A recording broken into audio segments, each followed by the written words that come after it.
بسم اللہ الرحمن الرحیم۔ شروع اللہ کے نام سے جو بڑا مہربان نہایت رحم والا ہے۔ یرید اللہ لیبین لکم ویہدیکم سنن الذین من قبلکم ویتوب علیکم واللہ علیم حکیم۔ خدا چاہتا ہے کہ اپنی آیتیں تم سے کھول کھول کر بیان فرمائے اور تم کو اگلے لوگوں کے طریقے بتائے اور تم پر مہربانی کرے، اور خدا جاننے والا اور حکمت والا ہے۔ واللہ یرید ان یتوب علیکم ویرید الذین یتبعون الشہوات ان تمیلوا میلا عظیما۔ اور خدا تو چاہتا ہے کہ تم پر مہربانی کرے، اور جو لوگ اپنی خواہشوں کے پیچھے چلتے ہیں وہ چاہتے ہیں کہ تم سیدھے رستے سے بھٹک کر دور جا پڑو۔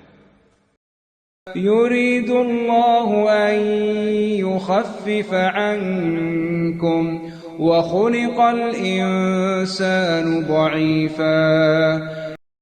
خدا چاہتا ہے کہ تم پر سے بوجھ ہلکا کرے، اور انسان طبعاً کمزور پیدا ہوا ہے۔ يا أيها الذين آمنوا لا تأكلوا أموالكم بينكم بالباطل إلا أن تكون تجارة عن تراض منكم ولا تقتلوا أنفسكم ان اللہ کان بکم رحیما۔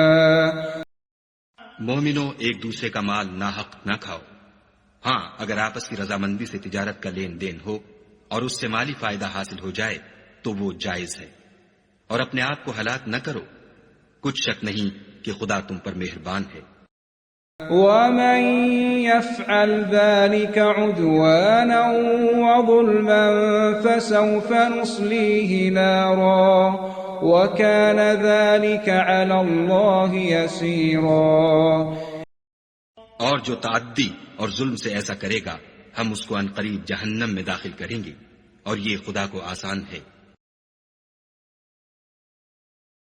ایک مسلمان کے لیے یہ بہت ضروری ہے کہ وہ صرف قرآن کی تلاوت ہی نہ کرے، بلکہ یہ بھی سمجھے کہ قرآن پاک کیا پیغام دیتا ہے۔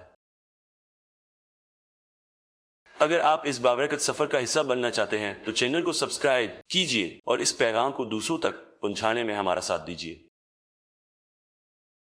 قرآن پاک کی مکمل تلاوت بما ترجمہ سننے کے لیے ہماری مکمل پلے لسٹ موجود ہے، جس کا لنک اوپر دیا گیا ہے۔ آپ وہاں سے شروع سے آخر تک آسانی سے سن سکتے ہیں۔ اگلا رکوع اگلی ویڈیو میں پیش کیا جائے گا۔